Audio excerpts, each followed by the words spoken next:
300 ரூபாதா 300 ரூபாதா நண்பா என் தேவை எல்லா ஆளுக்கு ஒரு 300 ரூபாதா நீ தாடா தா வசமாக சிக்கினார்கள் வர்ச்சுவல் வாரியர்ஸ் அப்படின்ற மாதிரி தான் பாத்தீங்கன்னா 300 ரூபாய் கொடுத்து கூட்டத்தை சேர்த்து மாட்டி இருக்குது இந்த தற்கூரி அணில் குஞ்சுகள். அதாவது இவங்க எல்லாம் என்ன பில்டப் போடுவாங்கன்னு பாத்தீங்கன்னா, மொத்த கட்சிகளா எப்படி தெரியுமா ஆளு சேர்க்கணும், அவங்களுக்கு 200 ரூபாய் காசு கொடுக்கணும், அவங்களுக்கு பிரியாணி கொடுக்கணும், அவங்களுக்கு கோட்டர் கொடுக்கணும்.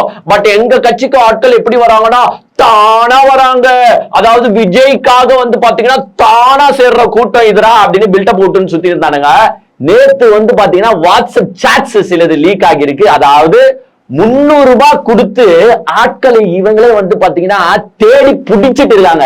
இந்த நாய் பிடிப்பாங்க பாத்தீங்களா, அது மாதிரி வந்து பாத்தீங்கன்னா 300 ரூபாய் கொடுத்து ப்ளீஸ் ப்ளீஸ் நாமினேஷன் பண்ண போறோம் வாங்க, ப்ளீஸ் ப்ளீஸ் நாமினேஷன் பண்ண போறோம் வாங்க அப்படின்னு ஆளை சேர்த்துட்டு இருக்கிற இந்த அணில் குஞ்சுகளின் வாட்ஸ்அப் சாட் லீக் ஆகிருக்கு. அததான் டீடைல்டா டீகோட் பண்ண போறோம் நிகழ்ச்சிக்குள்ள போயிட்டு. அது மட்டும் இல்லாம TN 2026 அப்படின்ற படத்தோட ட்ரெய்லர் வந்து பாத்தீங்கன்னா முந்தா நேத்து ரிலீஸ் ஆச்சு. அது ரிலீஸ் ஆன பிறகு பாதி அணில் குஞ்சுகள் பாத்தீங்கன்னா அவங்களுக்கு உச்சா போயிட்டானுங்க, பேண்ட்லயே உச்சா போயிட்டானுங்க. ஏன்னா அப்படியே அப்பட்டமா விஜய் என்னென்ன நிஜ வாழ்க்கையில் செய்து கொண்டிருக்கிறாரோ அதை அப்படியே தோல் உரிச்சு வந்து பாத்தீங்கன்னா அந்த படத்தை எடுத்து வச்சிருக்காங்க. அந்த படம் வேற ஏப்ரல் 10ஆம் தேதி ரிலீஸ் ஆக போயிருக்கு. அந்த படத்தை என்னென்ன சொல்ல வராங்க, விஜய் எப்படி எப்படி கலாச்சிருக்காங்க அப்படின்றதையும் டீட்டெயில்டா நிகழ்ச்சிக்குள்ள போய் பார்ப்போம். அது மட்டும் இல்லாம எங்க அண்ணன் இன்னைக்கு பாண்டிச்சேரி போயிருக்கார். அதாவது முந்தா நேத்து வந்து பாத்தீங்கன்னா உங்களுக்கே தெரியும், திருச்சி கிழக்குல ஒரு சம்பவத்தை செஞ்சுட்டு அதாவது நாமினேஷன் பண்ணிட்டு அதுக்கப்புறமா வந்து பாத்தீங்கன்னா பரப்புரையில ஈடுபட்டுட்டு எங்க அண்ணன் டயர்ட் ஆயிட்டாருங்க. எங்க அண்ணனுக்கு எப்பவுமே ஒரு நிகழ்ச்சியை முடிச்ச பிறகு பாத்தீங்கன்னா மேக்சிமம் 1 வீக் ரெஸ்ட் தேவைப்படும். அப்படி இல்லைன்னா மினிமம் 1 டே ரெஸ்ட் ஆச்சு தேவைப்படும். அந்த 1 டே ரெஸ்ட நேத்து முடிச்சிட்டு எங்க அண்ணன் இன்னைக்கு பாண்டிச்சேரிக்கு கிளம்பி இருக்கிறார். அங்க பாண்டிச்சேரியில என்னென்ன சம்பவம் அப்படின்றதையும் டீடைல்டா நிகழ்ச்சிக்குள்ள போய் பார்ப்போம். நிகழ்ச்சிக்குள்ள போறதுக்கு முன்னாடி சூப்பர் தேங்க்ஸ் செய்து நமக்கு தொடர்ந்து உதவும் அன்பு உள்ளங்களுக்கு எங்களுடைய நன்றியை தெரிவிச்சுக்கிறோம். சமீபத்தை வீடியோ பார்த்துட்டு உதவிய அன்பு சகோதரி லாரி அவர்களுக்கும், வில்சன் அவர்களுக்கும், ஐசக் ஜெயக்குமார் அவர்களுக்கும், ரத்தினவேல் அவர்களுக்கும், நியூட்டன் பாண்டியன் அவர்களுக்கும், நந்தகுமார் அவர்களுக்கும், கிளாரா கண்ணன் அவர்களுக்கும், அன்பு சகோதரர் மோகனார் அவர்களுக்கும் எங்களுடைய நன்றியை தெரிவிச்சுக்கிட்டு, அவங்களுக்கு மட்டும் இல்லைங்க நம்ம வீடியோ பார்க்கிற அனைத்து சப்ஸ்கிரைபர்ஸ்க்கும் எங்களுடைய நன்றியை தெரிவிச்சுக்கிட்டு வாங்க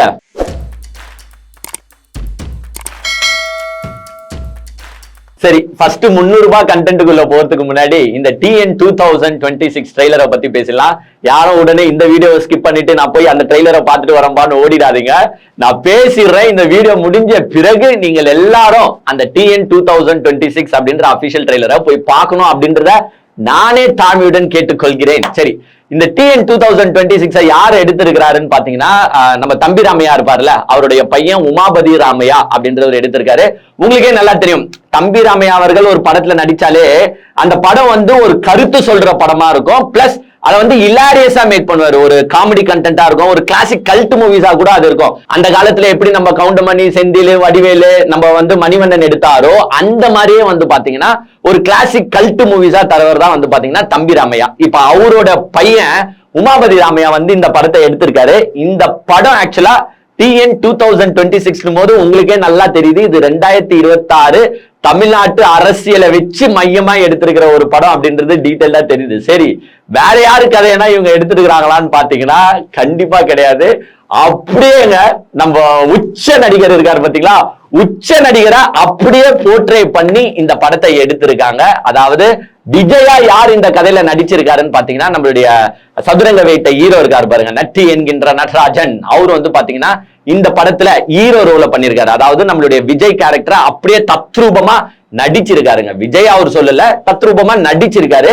இந்த சைடு வந்து பாத்தீங்கன்னா புஷி ஆனந்த் ரோல யார் பண்ணிருக்காருன்னு பாத்தீங்கன்னா நம்ம தம்பி ராமையாவே பண்ணிருக்காரு.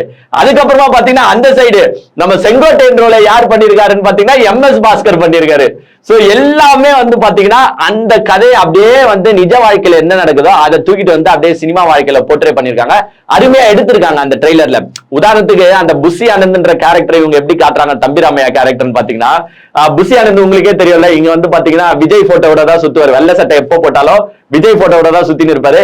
அதே மாதிரி இங்க வந்து பாத்தீங்கன்னா தம்பி ராமையா வந்து நம்ம நட்டி நடராஜன் போட்டோ வச்சுக்கின்னு சுத்தின்னு இருக்காரு. சோ எக்ஸாக்டா மேட்ச் ஆகுது. பட் எனக்கு வந்து இதுல நான் ஷாக்கிங்கான விஷயம் என்னன்னு பாத்தீங்கன்னா செங்கோட்டையன் கேரக்டர்லாம் வருது. அதாவது MS பாஸ்கர் வந்து பாத்தீங்கன்னா செங்கோட்டையன் மாதிரியே நடிச்சிருக்காரு. செங்கோட்டையன் இந்த டிவிகே கட்சியில வந்து எப்போ ஜாயின் பண்ணாருன்னு பாத்தீங்கன்னா நவம்பர் 27 தான் ஜாயின் பண்ணாரு. இல்ல நவம்பர் 27 அப்புறமா நான் மிஞ்சி போனாலும் 3 மாசம் தாங்க ஆகிருக்கு, 3-4 மாசம் தான் ஆகிருக்கு.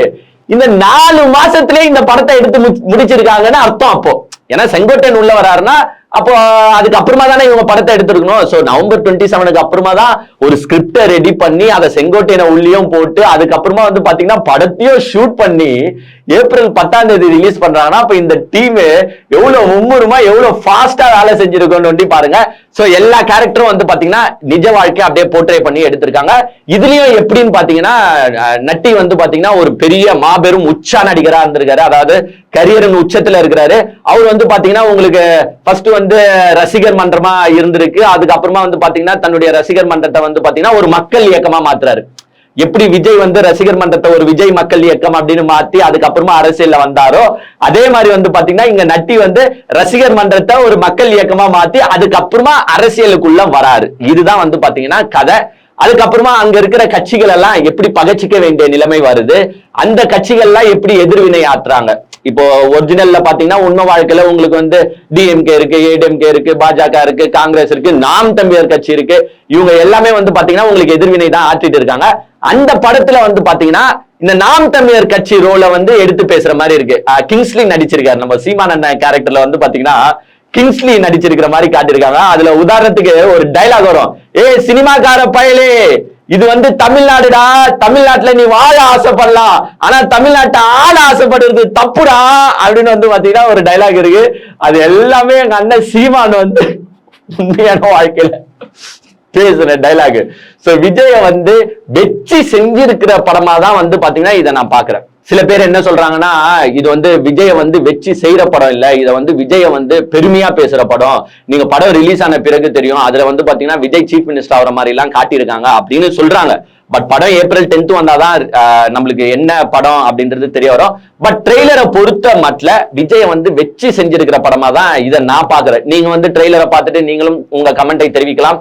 இதுல விஜய வெற்றி செஞ்சிருக்காங்களா இல்ல விஜய பெருமைப்படுத்தி ஒரு சிஎம் கேண்டிடேட் அளவுக்கு எடுத்துட்டு போய் இந்த படத்துல முடிக்க போறாங்களா அப்படின்றத நீங்களும் உங்க கருத்துக்களை தெரிவிக்கலாம். இது அதுக்கப்புறமா எப்படி போகுதுன்னு பாத்தீங்கன்னா இங்க எப்படி விஜய்க்கு வந்து ஜனநாயகன் படத்தை வந்து தடை செஞ்சு அதை எதிர்த்து விஜய் வந்து எப்படி உயர் நீதிமன்றம் உச்ச நீதிமன்றம் மாதிரி போனாரோ அதே மாதிரி வந்து பாத்தீங்கன்னா அந்த படத்திலயும் வந்து பாத்தீங்கன்னா நட்டியோட படத்தை வந்து பேன் செய்யறாங்க, தடை செய்யறாங்க. சென்சர் போர்டு மேபி சர்டிபிகேட் தரலையா என்னன்னு தெரியல. அந்த படத்தோட பேரு பாத்தீங்கன்னா வேற்று கிரக வாசி. உண்மையிலே சமக வச்சு செஞ்சிருக்காங்க. இங்க ஜனநாயகன், அதாவது இந்த ஜனநாயகனை எப்படி கலாய்ப்பாங்கன்னு உங்களுக்கே நல்லா தெரியும், பிணநாயகன் கலாய்ப்பாங்க.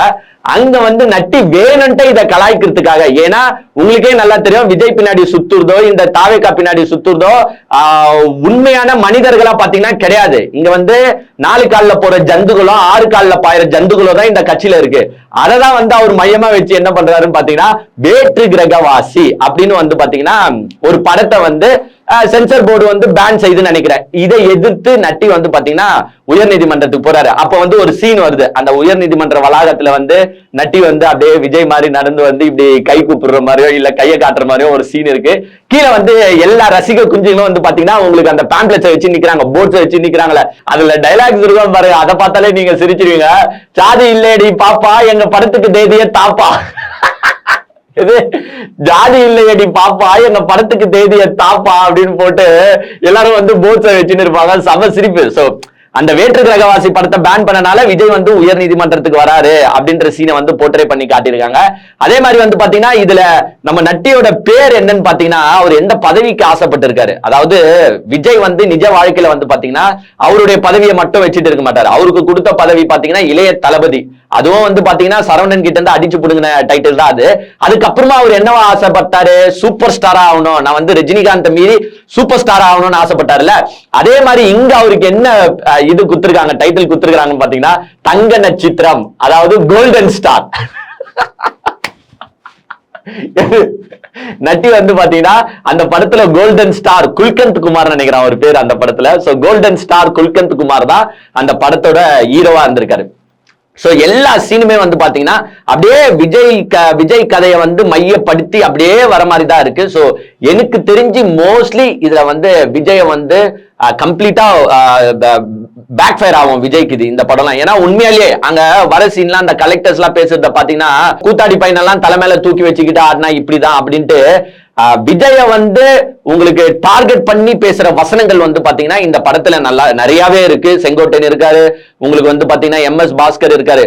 பாருங்க நம்ம நிஜ வாழ்க்கையிலேயே போயிட்டோம் பாருங்க. செங்கோட்டையன் மாதிரி MS பாஸ்கர் இருக்காரு, அங்க வந்து பாத்தீங்கன்னா புசி ஆனந்த் மாதிரி நம்மளுடைய தம்பி ராமையா இருக்காரு. இதுக்கப்புறமா நீங்க கேட்கலாம், எங்க அந்த துணை நடிகை யாருங்க அப்படின்னு நீங்க கேட்கலாம். எஸ் அப்கோர்ஸ் அந்த சீன்லயும் வந்து பாத்தீங்கன்னா துணை நடிகையோட இவர் அஜால் குஜாலா இருக்கிற மாதிரி சீன்லாம் வருது. அதாவது ஒரு வாக்கிங் அவங்க கூட நடக்கிற மாதிரியும், அப்புறமா ஸ்விம்மிங் பூல்ல வந்து பாத்தீங்கன்னா அவங்க தோல் மேல கையை போட்டு உட்கார்ற மாதிரி இந்த மாதிரி சீன்லாம் நிறைய வருது. சோ அந்த படத்துலயும் துணை நடிகையா யாரோ ஒருத்தங்க இருக்காங்க, அது யாரோ அந்த ஆக்ட்ரஸ் பேர் நம்மளுக்கு தெரியல. பட் ரியல் வாழ்க்கையில அந்த துணை நடிகை யாருன்னு உங்களுக்கு நல்லாவே தெரியும். இந்த படத்துல ஆக்சுவலா அவரு சிஎம் ஆக ட்ரை பண்றாரா இல்ல துணை நடிகையை சிஎம் ஆகணும்னு ட்ரை பண்றாரா அப்படின்றத நம்ம வந்து பொறுத்து இருந்துதான் பார்க்கணும். அது போக போகதான் தெரியும். இதுல வந்து பாத்தீங்கன்னா திடீர்னு ஒரு சீன்ல வந்து இது ஏன் விஜய்க்கு எதிரா இருக்கிற ஒரு படம் அப்படின்னு நம்ம நினைக்கிறோம்னா, திடீர்னு ஒரு சீன்ல வந்து பாத்தீங்கன்னா புசி ஆனந்த் அண்ட் கோ வந்து பாத்தீங்கன்னா ஓடுற மாதிரி இருக்கும். அதாவது தம்பி ராமையா அண்ட் கோ வந்து பாத்தீங்கன்னா ஓடுற மாதிரி இருக்கும். அப்போ மக்கள் வந்து அவங்களை அடிக்கிற மாதிரியும், பின்னாடி வந்து பாத்தீங்கன்னா உதயசூரியன் ரைஸ் ஆகுற மாதிரியும் அந்த சீன்லாம் இருக்கும். அந்த சீனெல்லாம் பார்த்துட்டு தான் வந்து பாத்தீங்கன்னா அனில் குஞ்சுகள் கதறிட்டு இருக்கானுங்க. ஐயோ இது வந்து எங்க தலைவரை தாக்குற படம். அனில் குஞ்சுகள் கதறானோ இல்லையோ ஒரு சைடு வந்து பாத்தீங்கன்னா ஆதவ அர்ஜுனா பொங்க ஆரம்பிச்சிட்டாரு. எப்படி நீங்க இந்த படத்துக்கு சென்சார் போர்டு தருவீங்க, சென்சார் தருவீங்க, எங்க படம் ஜனநாயகனுக்கு நீங்க தரல, இந்த படத்துக்கு கொண்டு தரீங்களே, இது நியாயமா? அப்ப இது திமுகவின் சதி செயல். ஆதவ அர்ஜுனாவை பத்தி தான் உங்களுக்கு நல்லாவே தெரியும்ல. அவருக்கு உச்சா வரலன்னா கூட அதை யார் மேல பழைய போடுவாருன்னு பாத்தீங்கன்னா திமுகவின் சதி செயல் தான் சொல்லுவாரு. ஏன்னா போய் தண்ணி நிறைய குச்சா உச்சா ஆட்டோமேட்டிக்கா வரப்போகுதா அப்படின்னா கேட்க மாட்டாங்க. இல்ல இது திமுகவின் சதி செயல் அப்படின்ற கேரக்டர் தான் அது. சோ எல்லாத்துக்கும் திமுகவை தாக்கி பேசினாரு. இந்த படம் ரிலீஸ் ஆகிறதுக்கும் வந்து பாத்தீங்கன்னா பிஜேபியோட டிஎம்கே கூட்டு கலவாணி சேர்ந்து வேணும்ட்டே எங்க விஜய்க்கு எதிரான ஒரு படத்தை வந்து பாத்தீங்கன்னா ஆதவ அர்ஜுனா திமுக ரிலீஸ் செய்யுது அப்படின்னு வந்து பாத்தீங்கன்னா ஆதவ அர்ஜுனா பொங்கி இருக்காரு. பட் அந்த டீம் என்ன விளக்கம் கொடுத்திருக்காங்கன்னா, எங்க அப்படிலாம் கிடையாது ஆதவ அர்ஜுனா, நீங்க பொங்காதீங்க, டென்ஷன் ஆகாதீங்க, ரிலாக்ஸா இருங்க, இது வந்து விஜய தாக்குற படம்லாம் கிடையாது, நீங்க வந்து 10ஆம் தேதி படம் ரிலீஸ் ஆயிடும், படத்தை போய் பார்த்துட்டு அப்புறமா நீங்க உங்க கருத்துக்களை தெரிவிங்க அப்படின்னு வந்து பாத்தீங்கன்னா அந்த டீம் சொல்லியிருக்காங்க. பட் என்னை பொறுத்த வகையில் இந்த படம் வந்து கம்ப்ளீட்டா விஜய கார்னர் செஞ்சிருக்கு. விஜயோட உண்மையான வாழ்க்கை என்ன, விஜய் எப்படியாப்பட்ட கேரக்டர் அப்படின்றத இந்த படம் வந்து அப்படியே தோல் உரிச்சு காட்டியிருக்குன்னு சொல்லலாம். ஏன்னா உண்மையாலே சினிமால இருக்கிறவன் அரசியலுக்கு வரும்போது அவன் என்னென்ன செய்யறான், என்னென்ன வில்லத்தனம் செய்யறான், எப்படிலாம் வில்லத்தனம் செஞ்சு உயர பாக்குறான். அதாவது நீங்களே பார்த்திருப்பீங்களா, ஆதவ அர்ஜுனா வந்து பாட்டில அவங்க ஆளுங்களை விட்டு அவரே அடிக்க வச்சுட்டு அதை எப்படி திமுக மேல பரப்புனாரு, திருப்பினாரு. அதே மாதிரி சில சீன்ஸ் இங்க போட்டிருக்காங்க. இந்த சினிமாக்காரனுங்க என்னென்ன பண்ணுவானுங்க, மக்களை திசை திருப்புவதற்காக அவங்களே அவங்க ஆளுங்களை வச்சு அடிச்சிட்டு கூட பழியை தூக்கி மாற்று கட்சி மேல போடுவாங்க. அப்படின்ற சீன்ஸ் எல்லாம் வந்து பாத்தீங்கன்னா இந்த படத்துல நிறைய இருக்கு. பட் எனக்கு ஓவராலா இந்த படத்துல பிடிச்சது வந்து பாத்தீங்கன்னா ஒரே ஒரு சீனுங்க. அதாவது விஜய் பேசுறதுக்கு ரெடியா இருப்பாருன்னு நினைக்கிறேன். விஜய் பேசுறதுக்கு ரெடியா இருக்கிறாரு. அப்ப வந்து பாத்தீங்கன்னா இந்த சைடு புசி ஆனந்த், செங்கோட்டையன் எல்லாம் நடந்து வரும்போது பக்கத்துல ஒருத்தர் A4 சீட்டை பூச்சிக்கின்னு வருவாருங்க. இவ்வளவு பெரிய A4 சீட். நான் நினைக்கிறேன் விஜய் பேசுறதுக்காக அந்த A4 சீட்டை இவரு பிடிச்சிட்டு நடக்கிறாருன்னு நினைக்கிறேன். அந்த சீனம் பார்க்கும்போது பங்கு பகீர்னு எனக்கு சிரிப்பு வந்துச்சு. அது எனக்கு தெரிஞ்ச வரைக்கும் A4 சீட்டு அது வேற ஏதா அப்படின்றத நம்ம படத்தை முடிச்சுட்டு ஏப்ரல் 10ஆம் தேதிக்கு அப்புறமா தான் பார்க்கணும். சோ விஜயோட வாழ்க்கையை தத்ரூபமா எடுத்திருக்காங்க. அதே மாதிரி அந்த பவுன்சர் சீனு, அந்த வந்து விஜய வந்து புகழ்ந்து இப்ப பேசின்னு இருக்காங்க பாத்தீங்களா, எம்ஜிஆர் எப்படி ஆட்சியை பிடிச்சாரோ அதே மாதிரி எங்க விஜய் ஆட்சியை பிடிப்பாருன்னு. அதே மாதிரி அங்க பாத்தீங்கன்னா எம்ஜிஆருக்கு இருக்கிற கவர்ச்சி உங்களுக்கு தான் இருக்கு. எம்ஜிஆரே ஆட்சியை பிடிக்கும் போது நீங்க பிடிக்க முடியாதா, வாங்க பாத்துக்கலாம். அப்புறமா இந்த ஓம் சக்தி பராசக்தி டைலாகையும் உள்ள போட்டிருக்காங்க. பட் அந்த தேர்ட் பிரைஸை வந்து அவங்க சொல்லல, அது என்னன்றது படத்துல போய் தான் பார்க்கணும். சோ இந்த பட ட்ரெய்லரை பார்த்துட்டே வந்து பாத்தீங்கன்னா அனில் குஞ்சானுங்கள் செம டென்ஷன்ல இருக்காங்க. அவங்களே வந்து எஸ் இது வந்து விஜயை தாக்குற ஒரு மூவி தான், விஜய் தாக்குற மூவி கிடையாது, விஜயோட உண்மை வாழ்க்கைய எடுத்திருக்கிற மூவி தான் அப்படின்னு வந்து பாத்தீங்கன்னா எல்லாருமே சொல்றாங்க. பட் என்ன செய்யறது, இதுல வந்து இந்த டிவர்ஸ் கதெல்லாம் வருமானு எனக்கு தெரியல. பிகாஸ் அந்த டிவர்ஸ்லாம் வந்து பாத்தீங்கன்னா உங்களுக்கே தெரியும் பிப்ரவரி வாக்குல தான் அந்த தகவலே வெளியில ஆச்சு. அதுக்கு முன்னாடியே படத்தை எடுத்து முடிச்சிருப்பாங்கன்னு நினைக்கிறேன். இன்னும் கொஞ்சம் அந்த படம் வெயிட் பண்ணியிருந்தா இந்த டிவர்ஸ் கதை, அப்புறமா பெட்டிஷன் தாக்கல் செய்யும் போது பசங்களுக்கே கடன் கொடுத்திருக்காரு பாரு, பையன் அம்மா அப்பா பொண்ணு தங்கச்சின்னு எல்லாருக்கும் கடன் கொடுத்து வச்சிருக்காரு பாருங்க, அதெல்லாம் இன்னும் அந்த படத்துல போட்டிருந்தா இன்னும் நல்லா இருந்திருக்கும். பட் வாட் டு டு, படத்தை வந்து அவங்க ஃபாஸ்டா ரிலீஸ் பண்ணன்றதுனால அந்த சீன்ஸ்லாம் அதுல இருக்குமா இல்லையா அப்படின்றது தெரியல. சோ 10ஆம் தேதி வெயிட் பண்ணி அந்த படத்தை பொறுமையா பார்ப்போம். இப்போ மெயினான சம்பவத்துக்குள்ள வருவோம். அதாவது வந்து பாத்தீங்கன்னா இவங்க என்ன நார்மலா சொல்லிட்டு இருப்பாங்கன்னா, திமுக எப்படி தெரியுமா ஆளை கூட்டுது, 200 ரூபாய் ஊப்பி. எது நம்மளே கூட இவனுக்கு என்னன்னு கலாய்ப்பானுங்க பாத்தீங்கன்னா, பேடிஎம் கரோ அப்படின்னு வந்து பாத்தீங்கன்னா ஜிபேல உனக்கு 200 ரூபாய் அனுப்புறா இன்னும் நல்லா பேசுறான்ட்டு நம்மளே இவனுங்க 200 ரூபாய் ஊப்பின்னு தான் வச்சு கலாய்ப்பானுங்க. எல்லாரையும் இவனுங்க அப்படிதான் கலாய்ப்பானுங்க. ஏன்னா திமுக என்னமோ 200 ரூபாய் எல்லாருக்கும் கொடுக்குறத இவங்க பார்த்த மாதிரி நம்மளே 200 ரூபாய் வச்சு கலாய்ப்பானுங்க. ஆனா இவனுங்களே இப்ப எப்படி சிக்கிருக்கானுங்கன்னு பாத்தீங்கன்னா, வாட்ஸ்அப் குரூப்ல ஏங்க அதுவும் ஒரு கட்சி நிகழ்ச்சிக்கு இவனுங்க யாருக்கிட்ட தெரியுமா போய் ஹெல்ப் கேக்குறானுங்க, இந்த ஈவென்ட் மேனேஜ்மெண்ட் நடத்துவாங்க பாத்தீங்களா. அதாவது என்னன்னா கேட்டரிங் ஃபங்க்ஷன் இருக்கு, ஒரு 100 பேர் வேணும்னா இந்த கேட்டரிங் மேனேஜ்மெண்ட் வச்சுன்னு இருப்பானுங்க வாட்ஸ்அப் குரூப்ல. அதுல போய் எனக்கு ஒரு 100 பேர் வேணும்னா அவனுக்கு வந்து ஒரு கொட்டேஷன் பண்ணுவானுங்க. அந்த கொட்டேஷன் நம்ம ஓகேனா அந்த 100 பேர் வந்து நம்மளுக்கு வேலை செய்வானுங்க. அந்த மாதிரி எல்லா ஈவென்ட் மேனேஜ்மெண்ட் டீம்ஸ் கிட்டயும் வாட்ஸ்அப்ல மெசேஜ போட்டு இது மாதிரி எங்க வேட்பாளர் நாமினேஷன் பண்ண வராரு, உங்களுக்கு 300 ரூபாய் தரோம், உங்களுக்கு வந்து மாஸ்க் தரோம், உங்களுக்கு வந்து விசில் தரோம், உங்களுக்கு வந்து வாட்டர் பாட்டில் தரோம், உங்களுக்கு வந்து ஸ்நாக்ஸ் தரோம், பிளஸ் பெட்ரோலும் காசு தரோம், தயவு செஞ்சு கொஞ்சம் வந்தீங்கன்னா 1 hour தான், 1 hourக்குள்ள நம்ம போயிடலாம் வாங்க அப்படின்னு வாட்ஸ்அப் குரூப்ல ஆளை சேர்த்துன்னு இருக்கானுங்க இவனுங்க. ஏங்க நாய் வண்டியில நாயை பிடிக்கிற மாதிரி வாட்ஸ்அப் குரூப்ல ஆளை தேடின்னு இருக்கிற இவனுங்க மத்த கட்சியை பத்தி பேசுறானுங்களே, இவனுங்களுக்கு எல்லாம் வக்கு இருக்கான்னு நான் கேட்கிறேன். ஏன்னா டிவிக்கே சாட்டர்டே ஈவென்ட்னு ஒரு குரூப், ஏன்னா சென்னை ஈவென்ட்னு ஒரு குரூப், இர்ஷாந்த் ஈவென்ட்ஸ் அண்ட் கேட்டரிங் மேனேஜ்மெண்ட்னு ஒரு குரூப். இந்த குரூப்ல வந்து பாத்தீங்கன்னா என்டையர் ஏங்க 234 தாவேகா வேட்பாளரை எப்படி இயங்குறாங்கன்னா, அவங்களுக்கு சொந்த ஊர்ல செல்வாக்கு கிடையாது, சொந்த ஊர்ல இருந்து எவனுமே அவங்களுக்கு வரல. சோ இந்த மாதிரி ஈவென்ட் அண்ட் கேட்டரிங் மேனேஜ்மெண்ட் கிட்டயோ இல்ல ஈவென்ட் நடத்துறவங்க கிட்டயோ மெசேஜ் பண்ணி ரிக்வெஸ்டா கேட்டு கெஞ்சி கேட்டு கதறி கேட்டு, ஐயா ஆளுங்களை அனுப்பிங்கயா, ஆளுங்க வரலன்னா எங்க பொழப்பு நாரா போயிடும்யா, நாய் கூட எங்களை பார்த்து சீண்டாதியா, பிளீஸ் ஆளுங்களை அனுப்புன்னு. ஏங்க 300 ரூபாய் காசை கொடுத்து ஆளை சேர்த்துன்னு இருக்கானுங்க இவனுங்க. சோ இவனுங்க நாமினேஷன் பண்ணும் போதோ இவனுங்க பின்னாடி போறாங்க பாருங்க ஆட்கள், இது ஆட்கள் எல்லாமே அந்த தொகுதி ஆட்களானா கிடையாது. எல்லாம் இந்த மாதிரி 300 ரூபாய் கொடுத்து 400 ரூபாய் கொடுத்து, சில வேட்பாளர் வந்து பணக்கார வேட்பாளரா இருப்பாரு. இப்போ நம்ம ஆர்கே நகர் மரிய வில்சன் எல்லாம் எடுத்துட்டீங்கன்னா பணக்கார வேட்பாளரு, வில்லிவாக்கம் ஆதவர்ஜுன் எல்லாம் எடுத்தீங்கன்னா பணக்கார வேட்பாளரு. இவங்க எல்லாம் என்ன செய்வாங்க, இந்த 300 ரூபாய் கொஞ்சம் ஜாஸ்தி ஆக்கிடுவாங்க, ஏன்னா கூட்டம் நிறைய காட்டல. சோ 500 1000 ஏத்து. ஏங்க இவங்க மத்த கட்சியை பத்தி பேசுறாங்க. ஏங்க திமுக காரங்கிட்ட 200 ரூபாய் இல்ல, சிங்கிள் டீ, அந்த சிங்கிள் டீ கூட கட்சி வாங்கி தராது. அவன் சொந்த காசை எடுத்துதான் அந்த சிங்கிள் டீயை கூட குடிப்பான். இதுதான் திமுக. ஆனா இவனுங்களாம் திமுகவை பத்தி பேசுறானுங்கன்னு போதுதான் நம்மளுக்கு சிரிப்பு வருது. சோ இவனுங்க பொழப்பு வந்து நாயா தேஞ்சு போச்சு அப்படின்னே சொல்லலாம். சோ எல்லா இடத்துலயும் பாத்துக்கோங்க. அப்போ விஜய்க்கு வர கிரௌட் எந்த கிரௌடுமே சொந்த கிரௌடு கிடையாது. அங்க வர லேடிஸ் கூட்டத்துல இருந்து பெண்களா இருக்கட்டும் ஆண்களா இருக்கட்டும் எல்லா கூட்டமும் இவனுங்க எப்படி தேத்துறானுன்னு பாத்தீங்கன்னா, நான் கூட நினைச்சேன் என்னடா இது, நம்ம தமிழ்நாட்டுல இருக்கிற பெண்கள்லாம் இப்படி போவாங்களா, இப்படி போயிட்டு ஒரு நடிகனுக்காக இப்படி வந்து வெயில்ல கஷ்டப்பட்டு இருப்பாங்களா அப்படின்னு நானும் நிறைய யோசிச்சேன். பட் இப்பதான் தெரியுதுங்க, போற குரூப்ல யாருன்னு பாத்தீங்கன்னா இந்த மாதிரி 300 ரூபாய் கொடுத்து 500 ரூபாய் கொடுத்து 1000 ரூபாய் கொடுத்து வாமானா எஸ். ஏங்க அப்ப நீங்க போறது தப்பு கிடையாது, நான் வந்து அந்த பெண்களை தப்ப சொல்ல. ஏங்க இப்ப ஒரு வேலைக்கு போனா ஒரு 300 ரூபாய் 500 ரூபாய் தராங்க. ஏங்க விஜய் வராருங்க, அவரை பாக்குறதுக்கு அப்படி வந்து நில்லுங்க, ஒரு 500 ரூபாய் தரோம் ஒரு 1000 ரூபாய் தரோம்னா லேடிஸ் போறது தப்பு கிடையாது. நான் மன்னிப்பு கேட்டுக்கிறேன் அந்த லேடிஸ், நான் வந்து ஏங்க போறீங்க அப்படின்னு கேட்டிருப்பேன். இப்ப வந்து நான் பகிரங்க மன்னிப்பு கேட்கிறேன். ஒரு 500 ரூபாய் ஒரு 1000 ரூபாய் வருது, உங்களுக்கு வருமானம் மாதிரி வருது அப்படின்னா இது வந்து நீங்க அது இந்த காலேஜ் டைம்லயே ஒர்க் ஃப்ரம் ஹோம் மாதிரி எல்லாம் செய்வாங்க பாருங்க, காலேஜை முடிச்சுட்டு வேலைக்கு போவாங்க பாருங்க, அந்த மாதிரி நீங்க போறது தப்பு கிடையாது. எதுக்கு அணில் குஞ்சுகளா இந்த மாதிரி சில்ற வேலை வங்கமா மாட்டாங்க. இப்ப இந்த வாட்ஸ்அப் சாட் தான் வந்து பாத்தீங்கன்னா வைரல் ஆகிட்டு இருக்கு. இன்னொரு விஷயம் நம்மளுக்கு நல்லாவே தெரியும், இன்னைக்கு வந்து பாண்டிச்சேரிக்கு விஜய் கிளம்பிட்டார். அதாவது விஜய் பெர்மிஷன் கேட்டது எப்போன்னு பாத்தீங்கன்னா 5ஆம் தேதி கேட்டாரு, அதாவது நாளைக்கு கேட்டாரு.